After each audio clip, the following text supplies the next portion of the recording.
और अब एकदम से हम जो उन्होंने हमें रूल्स बताया हमने उन पे फॉलो किया। পাকিস্তানি এক তরুণীকে বিয়ে করে সেই তথ্য গোপন করার কারণে চাকরি হারাতে হয় ভারতের কেন্দ্রীয় রিজার্ভ পুলিশ ফোর্সের জওয়ান মুনির আহমেদকে। তবে চাকরি থেকে তাকে বহিষ্কার করার এই সিদ্ধান্তকে চ্যালেঞ্জ জানিয়ে আদালতের দ্বারস্থ হবেন বলে জানিয়েছেন মুনির।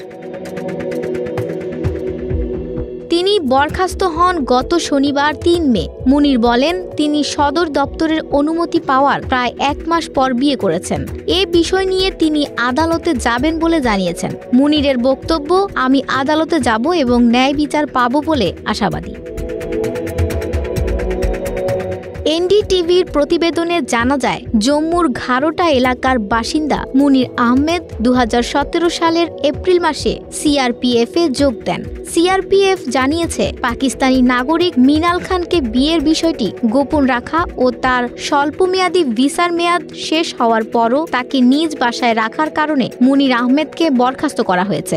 সংস্থাটির দাবি, এ কাজ দেশের নিরাপত্তার জন্য হুমকি স্বরূপ। গত ২৮ ফেব্রুয়ারি আটারি ওয়াঘা সীমান্ত দিয়ে ভারতে আসেন মিনাল খান। তার ভিসার মেয়াদ ছিল ২২ মার্চ পর্যন্ত। তবে শেষ মুহূর্তে আদালত তাকে দেশে ফেরত পাঠানোর সিদ্ধান্ত স্থগিত করে। বর্তমানে তিনি তার স্বামীর বাসায় জম্মুতে আছেন।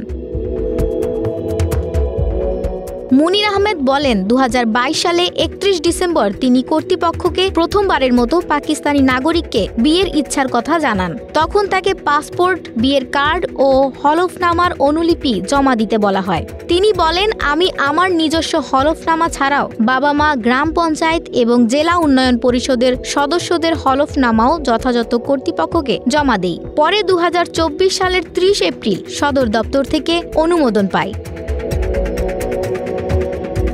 তিনি আরও জানান তিনি অনাপত্তিপত্র চেয়ে আবেদন করেছিলেন, তবে তাকে জানানো হয় এমন কোনো আলাদা বিধান নেই এবং সরকারকে অবহিত করেই বিদেশি নাগরিককে বিয়ের প্রয়োজনীয় নিয়মকানুন পালন করা হয়। মুনির বলেন ২০২৩ সালের ২৪ মে আমরা ভিডিও কলে বিয়ে করি। পরে আমি আমার কর্মস্থল ৭২ ব্যাটালিয়নে বিয়ের ছবি, নিকাহনামা ও বিবাহ সনদ জমা দিই।